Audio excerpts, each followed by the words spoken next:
I have a very contrasting set of comments from the other candidate to play for you. Joe Biden came out last night before Donald Trump around 1 a.m. roughly in the morning, East Coast time. And he was notable in that he behaved like a normal person. We didn't know at the time, and we still don't know now, who is the winner of the race. And Joe Biden doesn't come out like Trump and say, I won. Joe Biden doesn't come out and say, I won states that haven't actually been called, which Donald Trump did. Joe Biden comes out and makes it clear, we knew it would take a while, and we believe we still have a path to winning, which is true. He may not win, but as I showed you earlier in exquisite detail, he does have a path. Here's Joe Biden. Your patience is commendable. We knew this was going to go long, but who knew we're going to go into maybe tomorrow morning, maybe even longer. But look, we feel good about where we are. We really do. I'm here to tell you tonight, we believe we're on track to win this election. So, of course, Joe Biden is optimistic, as any campaign would be, until it's clear you're not going to win. But unlike Donald Trump, Joe Biden is being a responsible adult. Joe Biden is not declaring a victory that he doesn't have. Joe Biden is not declaring victories in states that have not been called, and which, in fact, as Donald Trump said, we're winning Wisconsin and Michigan, those states flipped to Joseph R. Biden Jr.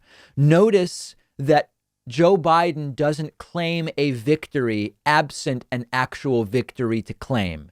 He doesn't allege fraud absent actual fraud to claim. He doesn't say he will go to court to try to stop ballots from being counted. The contrast is stunning. And the fact that so many Americans don't care is a problem, which I am going to get to a little bit later.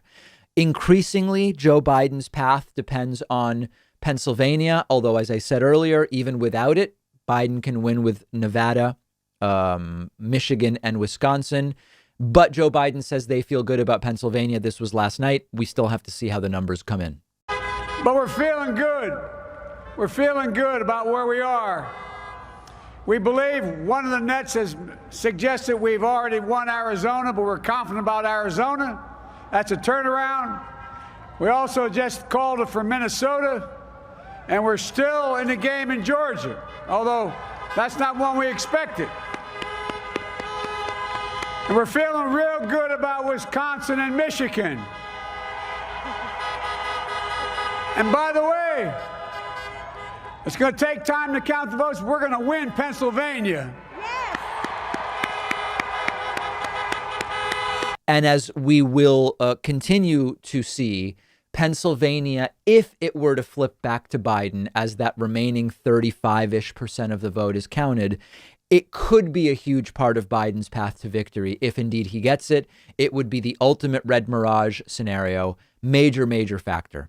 And then lastly, here is Joe Biden saying, we could know the results as early as tomorrow morning, but it is not up to him to say when it is final. It is up to the American people. And, of course, the people actually counting the ballots. Take a look at this. Look, you know, we could know the results as early as tomorrow morning, but it may take a little longer. As I've said all along, it's not my place or Donald Trump's place to declare who's won this election. That's the decision of the American people. But I'm optimistic about this outcome. And I want to thank every one of you who came out and voted in this election. And by the way, Chris Coons and the Democrats, congratulations here in Delaware.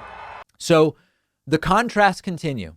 If you thought the wackiness would stop on election day, you were very wrong. Joe Biden acting like a normal person, connected to reality, not a delusional narcissist. It's nice for a change. Donald Trump coming out in a rally-like atmosphere, claiming he won states in which leads were evaporating literally as he spoke, claiming fraud, and claiming he will go to the Supreme Court. It's incredible, guys. It's incredible. We need to maintain our democratic systems. And Donald Trump is taking a sledgehammer or a chef's knife or whatever, a sword, anything Donald Trump could pick up with those hands of his. And we need to protect democracy. We'll continue covering this on Instagram, where you can find us at David Pakman Show. Follow me on Instagram at david.pakman. If you are anything like me, you probably aren't thrilled with the idea of going into a doctor's office right now. And thankfully, there's a practical and affordable way to take control of your health and get personalized care from the comfort of your home. It's a service called SteadyMD. They're one of our sponsors. You take a quiz, you get matched with a licensed primary care physician who understands your health needs. You have a 1-hour video call with your new doctor. You establish a meaningful relationship with them. And after that, your doctor is available to you anytime by text, phone, or video chat. This is not a random doctor on call. Each doctor at SteadyMD has a limited number of patients, so they actually have time to listen to you. You get the personal attention that you deserve. They can do almost everything an in-person doctor can do: perform medical evaluations, talk to you about health concerns, send prescriptions to your home or local pharmacy, and anything they can't do online, they'll quickly set you up with an in-person provider to do, things like blood tests, as an example. You don't need insurance. It's only $99 a month with no other fees or copays.